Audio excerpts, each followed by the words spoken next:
Hi friends, welcome to Maisa Vlogs. Maisa Vlogs subscribe பண்ணுங்கள். வாங்க வீடியோக்குள்ளே போகலாம். ஃப்ரெண்ட்ஸ் இன்றைக்கி என்ன வீடியோன்னு பார்த்தீங்கன்னா நம்ம வந்து நாட்டுக்கோழி குழம்பு வைக்க போகிறோம். அதான் ஃப்ரெண்ட்ஸ் பார்க்க போகிறோம். வாங்க. சித்தப்பா வந்து நாட்டுக்கோழியை ஒரு கோழி வாங்கிட்டு இருந்தாங்க ஃப்ரெண்ட்ஸ் அன்றைக்கி. அதை வந்து க்ளீன் பண்ணி குழம்பு வைப்பேன்னு சொல்லிட்டு ஃபஸ்ட்டு தீயில் வாட்டுறாங்க. இது வந்து தீயில் வாட்டினா தான் ஃப்ரெண்ட்ஸ் நல்லாயிருக்கும். நாட்டுக்கோழி வந்து அதுதான் செஞ்சிட்ருக்கேன்.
நல்லா மஞ்சள் பொடியெல்லாம் போட்டு அலசிட்டேன் ஃப்ரெண்ட்ஸ். அலசிட்டு தேங்காய் வெங்காயம் அரைச்சி அதுலேருந்து கறியை போட்டு மசால் பொடி மட்டும் போடணும். வீட்டில் அரைச்ச மசால் பொடி இல்லை ஃப்ரெண்ட்ஸ், எங்கள் அம்மா தான் இப்போ அரைச்சி கொடுப்பேன். அது வந்து காலி ஆகிடுச்சு ஃப்ரெண்ட்ஸ். அதனால் கடையில் தான் நாட்டுக்கோழி குழம்பு பொடின்னு வாங்கியிருந்தேன். அது மல்லிப்பொடி கொஞ்சம், சீரகப்பொடி கொஞ்சம் ஃப்ரெண்ட்ஸ். இது எழுதுமா? கோழி நல்லா சின்ன கோழி தான் ஃப்ரெண்ட்ஸ், 1 கிலோ தான் இருக்கும். சின்ன விடங்கிறதுனால அதை மட்டும் வச்சோம். நைட்டுக்கு மட்டும் ஒரு தடவை குழம்பு வச்சிட்டோம் ஃப்ரெண்ட்ஸ். தண்ணி நிறையா ஊற்றி தண்ணி குழம்பு மாதிரி தான் வச்சுருந்தோம். நாட்டுக்கோழி வந்து பெரும்பாலும் தண்ணியாக வச்சா தான் நல்லாயிருக்குமாங்க. எங்கள் அம்மா தான் ஃப்ரெண்ட்ஸ் எப்போயும் எங்கள் ஊருக்கு போனால் கோழியெல்லாம் அடிப்பாங்க. இங்கே நாங்கள் வச்சதே இல்லை. இந்த இடத்த ஃப்ரெண்ட்ஸ் நாங்களாம் க்ளீன் பண்ணி வச்சுருக்கோம். அதுவும் எங்கள் அம்மாட்ட ஃபோன் பண்ணி கேட்டு தான் ஃப்ரெண்ட்ஸ் வச்சோம். எனக்கு நாப்பில் நான் தான் டான்ஸ் ஆடுங்க.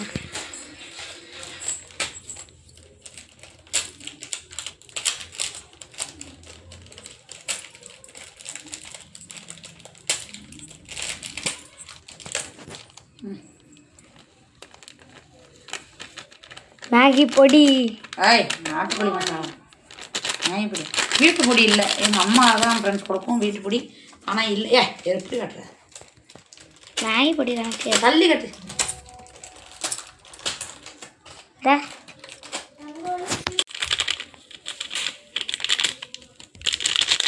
பட்ட டேஸ்ட்டே இருக்காது.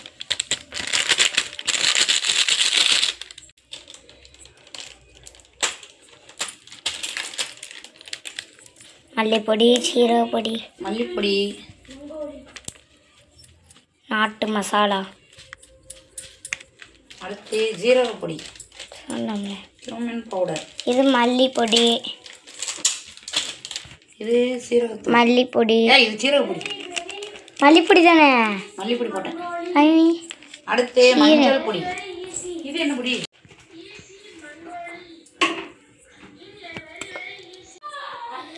ஒரு ஸ்பூன் அளவு மஞ்சள் பொடி. அடுத்து வத்தப்பொடி. வத்தப்பொடிகள் காரம் தான் எனக்கு ரொம்ப உரப்பாக இருக்கணும். நாட்டுக்கோழி கறியெல்லாம் உரப்பாக தான் நல்லாயிருக்கும்.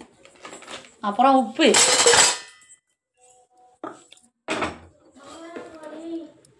கல்லுப்பு.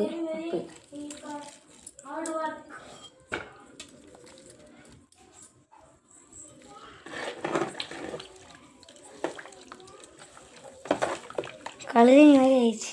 குழம்பு ரெடி, சாப்பிடலாம். கழுதி நீர் ரெடி, சாப்பிடலாம். இன்னும் என்ன பொடி தேவை? கொஞ்சோண்டு மசாலா பொடி இன்னும் தேவை. சரி, நான் இப்போ ஆஃப் பண்ணிடுறேன். வரேன். நான் டான்ஸ் ஆடணுமா? நான் டீச்சர்ஸ் அடுப்பில் வச்சுக்கலாமா?